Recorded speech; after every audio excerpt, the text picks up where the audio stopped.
Ni zaidi ya siku 14 barabarani tangu Hamidu Mshamu ambaye ni dereva wa gari inayosafirisha boti ya uokozi Ziwa Victoria kutoka mkoani Mtwara hadi Mwanza akiwa mkoani Morogoro, anasema hadi sasa ametembea zaidi ya kilomita 1100 kutoka mkoani Mtwara hadi Morogoro mjini. Nashukuru Mungu tunatembea salama mpaka tunafika hapa. Kutoka Mtwara na sasa hivi tuko Morogoro. Tumetembea kilomita kama 1100 hivi mpaka hapa. Kwa hiyo safari yetu iko salama. Tunashukuru Mwenyezi Mungu. Mshamu anasema kwa siku anaweza kutembea umbali wa kilomita 100 hadi 110. Hii ni kutokana na changamoto za barabarani. Baadhi ya maeneo wanalazimika kusimama kukata miti ili isiweze kuathiri mzigo huo unaosafirishwa.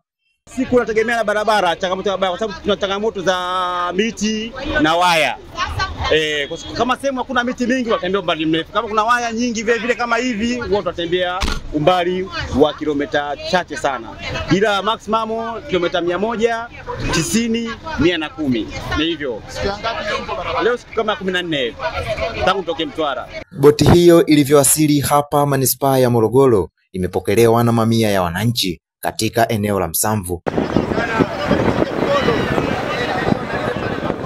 Mariam Mwaela, afisa mwandamizi wa mahusiano kutoka shirika la wakala wa meli Tanzania TASAC, anasema ununuzi wa boti hii ni utekelezaji wa mradi wa kikanda wa usafirishaji na mawasiliano Ziwa Victoria. Lakini hii boti imekuwa ni msaada kwa wananchi, especially ama kwa sana wale wananchi wanaoishi katika kanda ya Ziwa, kwa sababu imekuwa ni kilio chao cha muda mrefu sana kuweza kupata boti itakayowasaidia wanapokuwa wanapata dharura katika usafiri ama usafirishaji kwa njia ya maji, kuweza basi kupata huduma ya kwanza kabla ya kufika katika vituo vya afya. Kwa hiyo hii ni mkombozi kwa wananchi hao, lakini uwezo wa boti hii kuweza kuhudumia, inaweza kuhudumia wagonjwa 12 kwa wakati mmoja.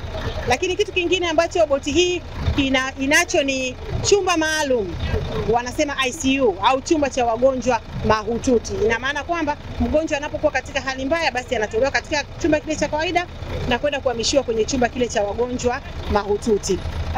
Na katika utekelezaji wa mradi unaoitwa mradi wa kikanda wa usafirishaji na mawasiliano Ziwa Victoria, ndipo hapo katika mradi huo basi tumeweza kupata kununua boti hii, ambapo basi Mama Samia Suluhu Hassan kupitia serikali yake alikasimisha Wizara ya Uchukuzi na yenyewe ikakasimisha zoezi hili ama ununuzi wa boti hii kwa shirika la wakala wa meli wa Tanzania. Boti hii ndani yake ina vifaa vyote unavyovijua viko hospitali kwa ajili ya kuwahudumia wagonjwa. Kwa hiyo naweza nikasema boti hii ni kama hospitali inayotembea ndani ya maji. Hivyo basi wananchi wa mkoa wa Mwanza na viunga vyake wawe tayari kuipokea boti hii, na kwamba itakuwa ni mkombozi wao pindi yanapotokea dharura ama kuwa na shida yoyote katika usafiri wa maji, ama wanapokuwa wakisafirisha mizigo yao au kufanya shughuli za uvuvi.